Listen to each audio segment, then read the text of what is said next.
Nilipouona mfano huu nilijifunza vitu vingi sana, lakini katika mfano huu mmoja nikapata maswali mengi sana katika hali ya wanadamu tunavyoishi. Ni kipindi cha nyuma kidogo, nilipokuwa nyumbani kijijini, nilipokuwa nimemkamata kuku. Kwa kumkamata kwa kumshikilia hivi kabisa kwa mikono yangu na miguu yake nikiishika kwa kiasi cha kwamba hawezi akachomoka mikononi mwangu. Nikamwachia kuku yule na kumweka chini. Nilipomweka chini kuku yule bado hakukimbia mkononi mwangu. Nilipomtua chini pap, bado akabaki ameganda, akifikiri bado ile kani niliyokuwa nimemshika au kile kifungo nilichokuwa nimemfunga kamba za miguuni bado nimemfunga. Alikaa takriban kama dakika kadhaa, hadi nilipoenda kumshitua ndipo akajua kwamba kumbe nimeshafunguliwa, kumbe nimeshaachiliwa, kumbe nipo huru tayari. Ni mfano mzuri sana kama nilivyosema. Ni mimi mwalimu Mendamenda Meshaki Adil. Nakushukuru wewe unaendelea kutufuatilia katika mitandao ya kijamii, katika akaunti yetu hii ya MG Media. Kama ni mara kwanza unatufuatilia katika video hizi, karibu sana na usubscribe, bonyeza alama ya kengele, kisha utakuwa wa kwanza kuzipata video hizi kila tutakapoachilia video zetu mtandaoni. Nikutakie kipindi chema tunapokwenda kupita katika somo zuri. Tunakwenda kujifunza kupitia mfano wa kuku, kumlinganisha na watu wengi tulionao duniani kwa sasa. Mfano wa kuku aliyefungwa tukimlinganisha na watu wengi tulionao duniani kwa sasa. Nipo mbele yako kujibu swali moja gumu sana ambalo limeumizwa vichwa vya wengi sana. Ni kwa nini watu wengi wanadumu katika dhambi? Ni kwa nini watu wengi bado wamedumu katika dhambi? Usiwalaumu ni kwa nini bado wamebaki kuwa malaya. Usiwalaumu ni kwa nini bado wamebaki kuwa wanaojiuza machangudoa. Ni kwa nini bado wamebaki kuwa wazinzi. Usiwalaumu, lakini ukijua jambo hili unapaswa kuwaboost na kuwashtua, na kama ni wewe umepaswa kushtuka na kuamka zaidi kwa ajili ya kazi ya Mungu. Iko hivi, saikolojia ya mtu na saikolojia ya kuku naweza nikalinganisha kama kwa namna hiyo. Watu wengi tumekaa katika vifungo kwa muda mrefu, lakini katika vifungo hivyo tulivyokaa navyo, tumedumu katika vifungo hivyo miaka nenda rudi, wengine miezi, wengine miaka, wengine wiki, lakini katika vifungo hivyo tulivyodumu tumesha relax, tumesha enjoy, tumeshaona kwamba ni vya kwetu, tumeshaona kwamba ni sehemu ya maisha yetu. Tukasahau kwamba sisi ni wafalme, tukasahau kwamba sisi tu watu wa damu ya kifalme, tukasahau tu wana wa kifalme kama ilivyosema katika Biblia, katika Yohana sura ya kwanza mstari wa 12. Tumekuwa wana wa mfalme, tumekuwa katika ukoo wa kifalme. Kwa sababu gani? Tumeshabadilisha na kuvushwa. Lakini napotaka nikuelekeze katika hao ambao wameshindwa mpaka sasa kushindana na nguvu hiyo. Je, ni kwa namna gani wamekwama na kwa namna gani ni kitu gani kimefanya wacheleweshwe katika hili? Ni vyema tukajua na kuelewa changamoto kubwa walionayo sio kwa utashi wa kawaida, bali ni kwa vifungo vya mwovu. Sikiliza, ile hukumu niliyokuwa nimempa kuku kwa kumshikilia mara ya kwanza na kumfunga miguu yake, nikamshika kwa muda mrefu kiasi chake, ile hukumu nikamfungulia, nikamwachilia, nikamweka chini. Nilipomweka chini sikuwa na hukumu naye, lakini hukumu ilibaki kwa kuku yeye mwenyewe. Kwa sababu gani hukumu ilibaki kwa kuku yeye mwenyewe? Kwa sababu hukumu ile nilivyokuwa nimemshika, akaihamisha hukumu ile ikaenda katika akili. Yaani kufungwa kwake, kunyanyaswa kwake, kuteswa kwake, akakusave katika akili kwamba nimefungwa. Akanyong'onyea katika akili kwamba nimeshafungwa, nimeshajaa kwenye mfumo, nimeshakamatwa. akanyong'onyea kwa namna hiyo. Lakini unakuja kuangalia namna gani watu tumenyong'onyea, namna gani watu tumechoshwa. Shetani alitutesa katika vifungo vingi, lakini alipokuja mkombozi Yesu Kristo na kutuokoa, shetani akatutua chini. Bwana, shetani hawezi akabishana na Yesu akatutua chini.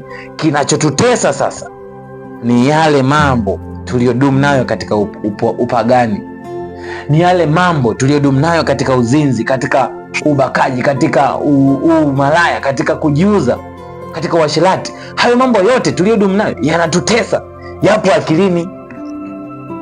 Kwa nini yapo akilini? Ilikuwa ni maisha yako, Iko neema ya kuyafuta hayo mambo, iko neema ya kuyaondoa hayo mambo, lakini tunapokombolewa kwa damu ya Yesu na kuokolewa kwa kazi ya msalaba, kazi hiyo hiyo inatutaka tujiokoe kifikra pia, si tu katika hali ya kimwili, pia katika hali ya kifikra. Tujiokoe, tuonekane katika mtazamo chanya, sio mtazamo wa kiutumwa tena. Wapo watu wengi ambao wamekombolewa, lakini baada ya kukombolewa kwao wamebaki katika utumwa, wamebaki katika kunyanyaswa, wamebaki katika utumwa wa kifikra. Kwa sababu gani? Mambo waliyotenda, ukosaji na ukosefu na makosa yote waliyotenda kwa kipindi cha nyuma yamebaki kwa hukumu.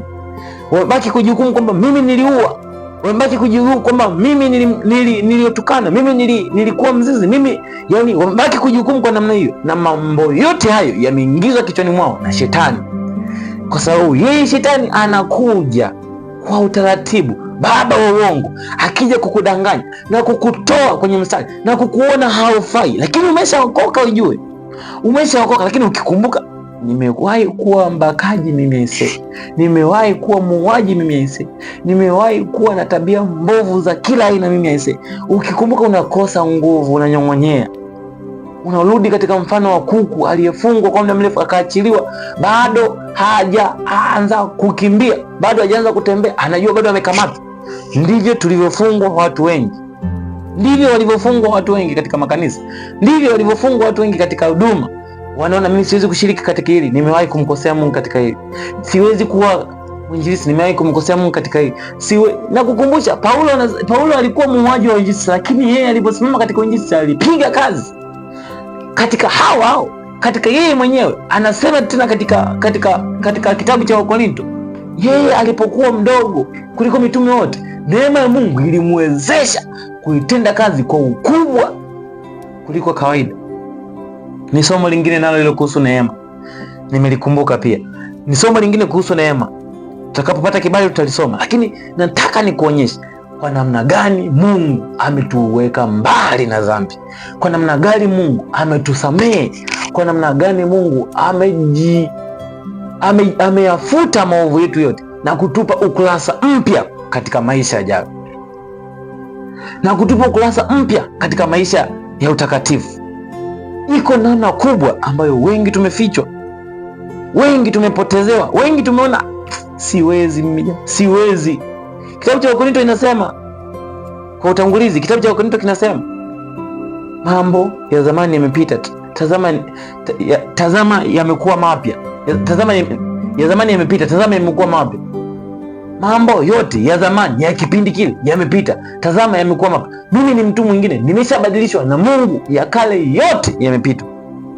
Mimi ni mtu mwingine, nimeshabadilishwa na Kristo, ya kale yote, uhuni wote wa nyuma umefutika kwa jina la Yesu. Lakini katika hayo tunapaswa kujua kwa namna gani uhuni huo, kwa namna gani uongo huo, kwa namna gani jambo lote ulilotenda kumkosea Mungu kwa kabla limefutika, kwa namna gani limewekwa mbali.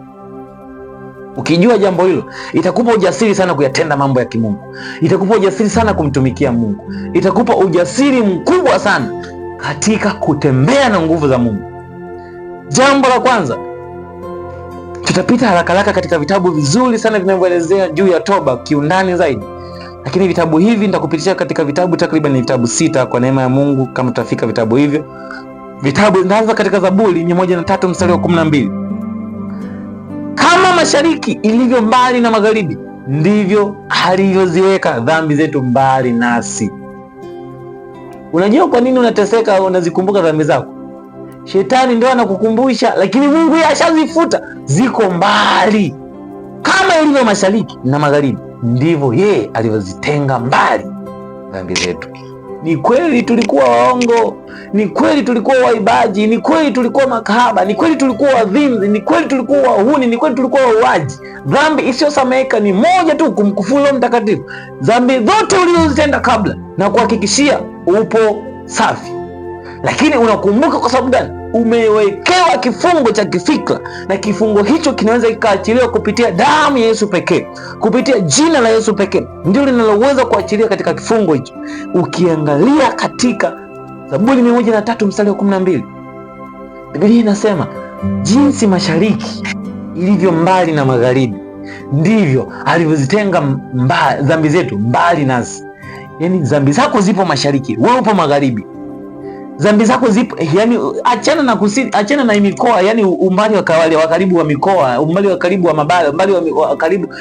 Kadiria mashariki unaionaga wapi? Alafu kadiria magharibi unaionaga wapi? Alafu linganisha hiyo distance, kwamba kutoka huku mpaka huku. Je, naweza nikazipata, naweza nikazikuta hizo kwa namna tunaweza nikazipata hizo automatic? Ni hapana, hakuna kitu kama hicho, haiwezekani. Lakini neema ya Mungu pekee ndio inayoweza ikakuwezesha katika hili. Ni kweli Biblia inasema kama mashariki na magharibi zilivyo mbali, zilivyotenganishwa, zilivyoachana, ndivyo alivyoziweka dhambi zetu mbali nasi. Lakini watu tunafikiri bado tumekuwa na hukumu tofauti tofauti, tumekuwa na hukumu tofauti tofauti, kwamba mimi jamani, siwezi katika hili, nimewahi kuwa muuni, siwezi. Hapana, unaweza, na tunaweza mambo yote katika yeye atutia nguvu, ili mradi tumemkiri Bwana kuwa mwokozi wa maisha yako. Yawezekana ipo nguvu ya kukufanikisha na kushinda hiyo roho ambayo inakurudisha nyuma, na kushinda hiyo roho inayokufanya ujione dhaifu. Kama mashariki ilivyo mbali nasi, ndivyo Bwana alivyozitenga dhambi zetu mbali nasi. Biblia inasema katika Mika sura ya 7 mstari wa 14 na 19, atarejea kutuhurumia, atayakanyaga maovu yetu chini ya miguu, nawe utazitupa dhambi zao zote katika vilindi vya bahari. Sijui umenielewa? Katika vilindi vya bahari. Ewe Petro, hebu tweka nyavu zako uende tena katika kilindi cha bahari. Tweka nyavu uende katika kilindi cha bahari, Petro. Sasa ukifikiri juu ya kilindi cha bahari, afu ukarudi kutafakari kwa ukawaida kwa distance hiyo, ukarudi kutafakari kwa distance ya ukawaida, bahari kilindi chake umbali wake wa chini. Usifikirie bahari ambayo unaifikiria kwa ukaribu, usifikirie bahari ambayo unaisikia ni bahari ya fupi. Vilindi vya bahari kushuka chini ni parefu, lakini hata upafikie hapo kilindini kutoka nchi kavu pia ni mwendo. Unapita katika fukwe, unapita katika level ya kawaida, unaenda kilindini kabisa, ambako huko ndiko ambako Mika sura ya 17 mstari wa 18 na 19 inasema, sura ya 7 mstari wa 18 na 19 inasema, dhambi zetu zimemwagwa, zimefunikwa huko, dhambi zetu zimetupwa katika vilindi vya bahari. Najua umeanza kunielewa. Isaya sura ya 38 mstari wa 17 inasema, maana ametupa dhambi zetu zote nyuma ya mgongo wake. Maana ametupa dhambi zetu zote nyuma ya mgongo wake. Ametupa dhambi zetu zote. Hakuna dhambi ambayo ulipookoka bado ikaendelea kuishi. Na kuhakikishia na kukumbusha pia, hakuna dhambi ambayo baada ya wewe kuokoka imebaki kusurvive. Na kuhakikishia pia, hakuna jambo ambalo linakutesa sasa kifikra, unaliwaza sana, limebaki kuandikwa kama ni dhambi kwako. Na kuhakikishia halipo. Lakini hukumu tulionayo ni kwa sababu tumebeba mateso ya kabla kupitia fikra zetu. Tumebeba mateso ya kimwili ambayo tuliyapitia, mapito ya kimwili ambayo tuliyapitia kupitia fikra zetu. Mungu atusaidie katika siku hii ya leo. Atupe neema ya kuzishinda hizo fikra potofu kutoka kwa mwovu, Biblia Isaya pia inasema mimi nami ndiye niyafutaye makosa yako kwa ajili yangu mwenyewe, wala sitazikumbuka dhambi zako. Mimi nami ndiye niyafutaye makosa yako kwa ajili yangu mwenyewe, wala sitazikumbuka tena dhambi zako.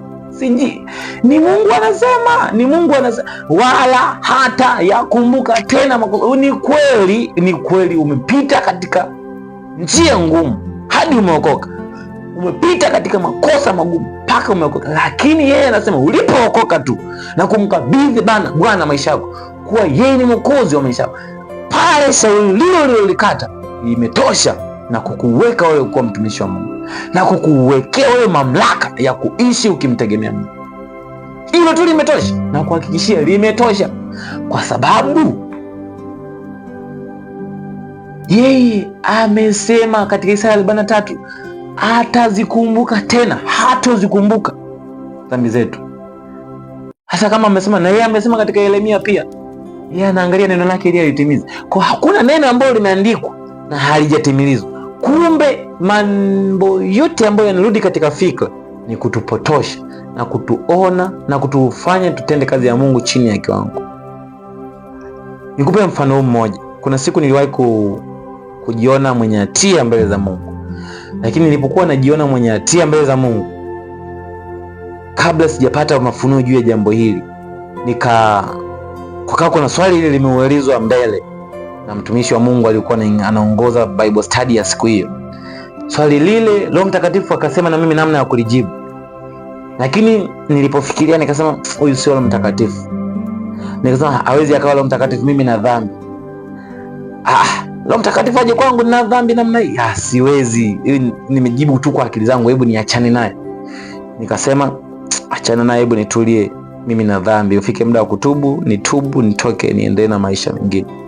Lakini kitu cha ajabu alichokuja kunionyesha Mungu, mtu ambaye nilikuwa nimekaa naye jirani akasimama akajibu jibu lile lile nilikuwa nalifikiria, bila kubadilisha neno hata moja, hapo alijibu short and clear kama nilivyokuwa natarajia mimi nijibu, kama alivyokuwa natarajia mimi nijibu. Yeye akajibu short and clear hivyo. Ilikuwa ni somo kuhusu unyenyekevu. Nimekuwa mwalimu wa unyenyekevu kwa muda mrefu katika kipindi hicho. Kwa nikawa na jambo la kuongezea, nikasema naongezea nini na mimi? Naweza nikaona hatia, lakini Mungu alivyoajabu akamuinua mtu jirani yangu. Ghafla akakisema kile kitu short and clear. Akasema unyenyekevu sio upole. Unyenyekevu sio udhaifu. Unyenyekevu ni nguvu. Akakaa chini. Ni kitu ambacho nilikuwa nakiwaza mimi mwenyewe, ni kitu ambacho nilikuwa nakifikiria mimi mwenyewe kwamba nikifanya kitu hicho, lakini kwa sababu ya hukumu nilikuwa ninayo kifika kwamba dhambi hii bado sijasamehewa, natakiwa bado nitubu, nikahukumiwa kiasi cha kwamba nikakosa kujibu swali lile. Lakini nilipotoka pale, Roho Mtakatifu akanifundisha somo hili. Roho Mtakatifu akanielekeza somo hili kwa undani zaidi. Tumeishi katika maisha ambayo tumebaki kuonekana tumetumikishwa. Kumbe tumeshaachiliwa kama kuku ambaye alikuwa amefungwa, lakini ameachiliwa. Endelea na maisha yako bwana, tumeshaanisha kukuchinja sisi, endelea. Umeshaokolewa bwana, endelea. Watu tumeishi miaka nenda rudi, tumesahau kwamba yalitupasa maisha ya neema. Mungu akusaidie. Mungu akusaidie sana, kwa sababu yeye anasema katika Isaya 43 hatozikumbuka. Yani akishazifuta, yani ukishaokoka, hatozikumbuka kamwe dhambi zetu. Biblia inasema katika kitabu cha Waebrania sura ya 10 na mstari wa 17, dhambi zao na maasi yao sitayakumbuka tena kabisa. Ni neno lile lile, dhambi zetu na maasi yetu hatoyakumbuka tena kabisa. Ni Mungu amesema, Shetani anakuja kutukumbusha na kutuumiza ili turudi kwenye dhambi. Ndio maana wengi wanabaki kwenye dhambi. Ndio maana wengi wanarudia kuanguka kwenye uzinzi, kwa sababu hukumu ipo ndani yao bado. Wanaona mimi sijasamehewa, wanaanguka tena kwenye uzinzi. Mimi sijasamehewa, wanaanguka tena kwenye kujichua. Mimi sijasamehewa, wanaanguka tena kwenye mateso. Mimi sijasamehewa, wanaanguka tena kwenye ulevi. Mimi sijasamehewa, wanajiona hatia. Lakini ukigundua jambo hilo, utatumika kwa nguvu za Mungu. Utatumika kwa viwango vya Mungu. Anasamehe. Ukisikia rehema ya Mungu, anasamehe Mungu. Biblia inasema katika Kutoka sura ya 34 kitu kama hicho, baada ya wana wa Israeli kuchonga sanamu, baada ya Musa kukaa muda mrefu mlimani, wakakosa matumaini ya kumsubiri Musa, wakajichongea sanamu. Biblia inasemaje? Aliposhuka Musa, cha kwanza kabisa akajitambulisha kwao kwamba Mungu ni Mungu wa rehema, naye analehemu vizazi hata vizazi. Lakini hapo chini usiishie tu kusoma Mungu ni Mungu wa rehema katika mstari wa kwanza. Shuka mstari ya chini, Mungu anasema yeye ni wa aina gani? Lakini cha kwanza ni principle moja, yeye ni Mungu wa rehema. Mungu akishazifuta dhambi zetu, hatozikumbuka tena. Unaweza kukumbuka ni wewe, na unaweza kukumbuka unazikumbuka kwa sababu ya shetani yupo kwenye akili zako, kwa sababu hukumu bado inazunguka. Umesamehewa lakini hukumu bado inazunguka. Unachanganyikiwa, unajiona upo kwenye kiwango, kumbe umejikuwa disappointed, umekuwa umeondolewa katika mkono wa Mungu. Neema ya Mungu ikawe pamoja nasi kutupa nguvu ya kushinda mawazo ya mwovu yatakapokuja kutukumbusha juu ya uovu wetu. Nimekutolea mfano juu yangu mimi mwenyewe. Nilipotoka katika ibada ile, nilimsihi Mungu na kumwomba Mungu anifundishe zaidi juu ya jambo hili. Lakini namshukuru Mungu, kwa sasa naweza nikasema kitu juu ya jambo hili na ukanielewa, kwa sababu pia nami nimepitishwa katika jambo hilo kwa ufasaha zaidi, na nina ushahidi pia katika hilo. Mungu atupe nguvu, na hii nguvu inapatikana baada ya kuokoka. Ukishaokoka tu automatic umekwisha samehewa. Ukisha samehewa, jambo ni hili moja, kuwa na utumishi endelevu. Usije ukarudi katika uzinzi, usije ukarudi katika uasherati, usije ukarudi katika kutazama picha za uchafu, usije ukarudi kutazama katika mitandao ya kijamii ukaanza kujiuza tena kama ulivyokuwa unajiuza mara ya kwanza. Mungu atusaidie. Neema ya Mungu ipo, na hii neema katika Biblia inanifundisha ina mpito. Ufunuo wa Yohana inasema neema ya wanadamu wote imefunuliwa, lakini neema ina upito. Ni Tito inasema hivyo, imefunuliwa, lakini neema hii ina mpito, haitodumu milele. Mambo yote yatapita, neno la Mungu tu ndilo litakalosimama. Mambo yote yatapita, neno la Mungu ndilo litakalobaki kusimama. Lakini pia hata neema tulionayo inapita. Kuna kipindi ambacho hutoweza kuomba toba. Kuna kipindi ambacho kinaitwa kipindi cha dhiki kuu. Wengi watalia, wengi wataomboleza, wengi wataugua katika vilio vya kusaga meno.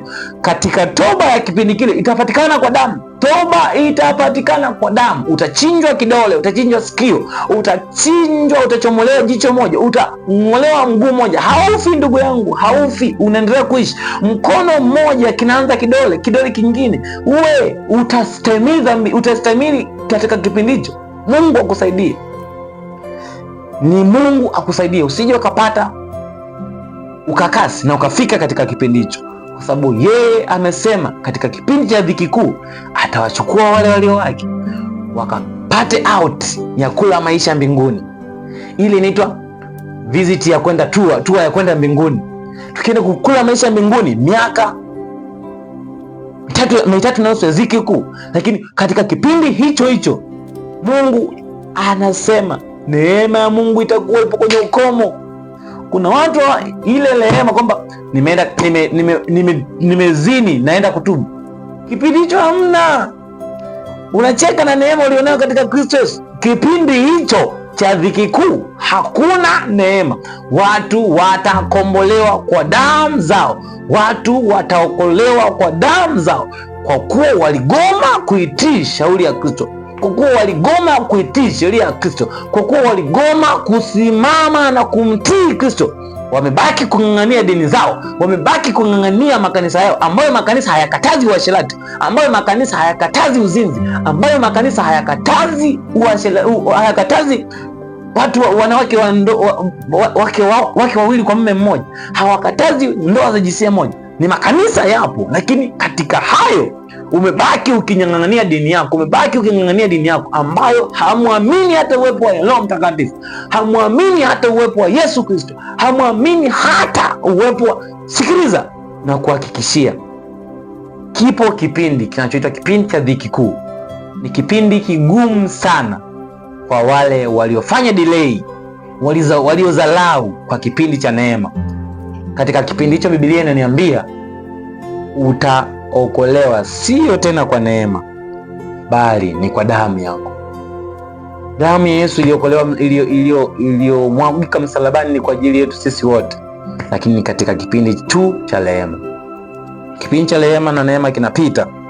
Mungu akujalie ukawe mtakatifu hata ukamilifu wa dahari. Usije ukakumbuka uovu wako kamwe, kwa sababu ukishakumbuka uovu wako unajirudisha nyuma hatua nyingi sana, na kujifanya ukarudi katika dhambi ile ile, na kukufanya ukarudi katika kuanguka kule kule. Ninakusii ewe ambaye haujaokoka vizuri mpaka sasa, ninakusii wewe ambaye umesimama kwenye dini yako mpaka sasa, ambayo dini inaruhusu ushoga, dini inaruhusu uasherati, dini inaruhusu kunywa kidogo usilewe, dini inaruhusu kesikata. Sikiliza na kuambia, katika dini tulizo nazo, dini hizo hizo zinakwenda kutufunga, lakini ukimwamini Yesu kuwa Bwana na Mwokozi wa maisha yako, yeye atayafuta kabisa. Yeye atayafuta kabisa, atazitupa mgongoni, atazitenganisha mbali wa mashariki na magharibi, atazitupa mbali katika vilindi vya bahari, wala hautokuja kuzikumbuka tena. Unazikumbuka kwa sababu ya mwovu anazidi kukupitisha kumbukumbu katika fikra zako. Usiwe kama kuku waliotoka katika vifungo. Hebu shtuka wewe uliokoka. Hebu shtuka wewe uliotoka katika anasa kubwa sana na umekombolewa na Yesu. Mungu akupe neema ya kulishinda hili, na Mungu akupe neema ya kulishika hili. Ni neema ya Mungu iliyofunguliwa na iliyookolewa, iliyoachiliwa kwa wanadamu wote. Katika Tito sura ya 2 mstari wa 11 na 12 inatufundisha kukataa uovu, lakini wengi tumeshindwa kwa sababu ya neema hii. Wengi tumeshindwa, tumeishia kuwaza mawazo ya ovyo, mawazo ya kutukatisha tamaa, mawazo ya kuturudisha nyuma, mawazo ya kutuchosha. Mungu atupe nguvu ya kuyashinda yote katika jina la Yesu Kristo.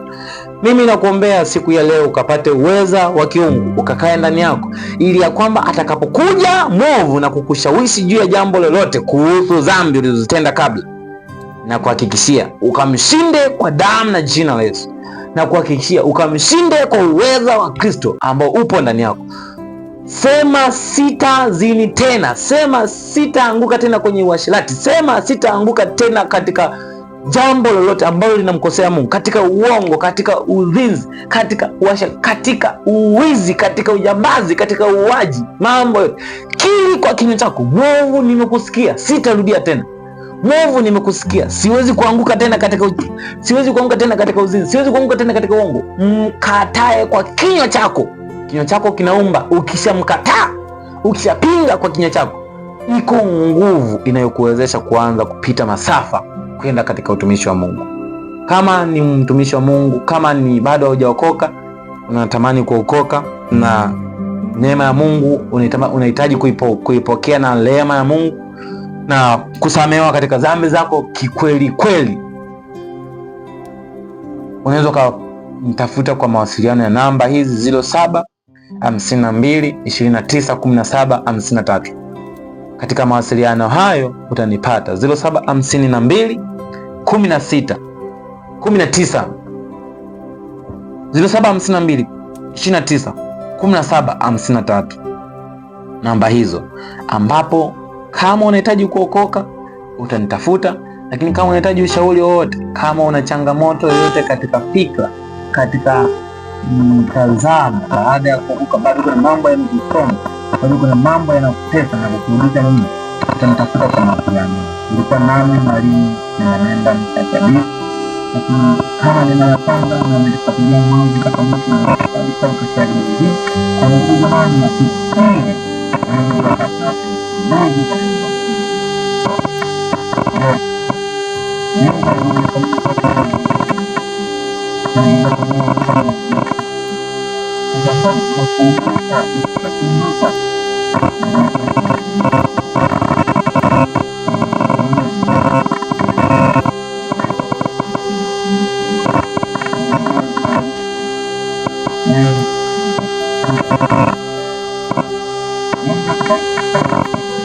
Thank you.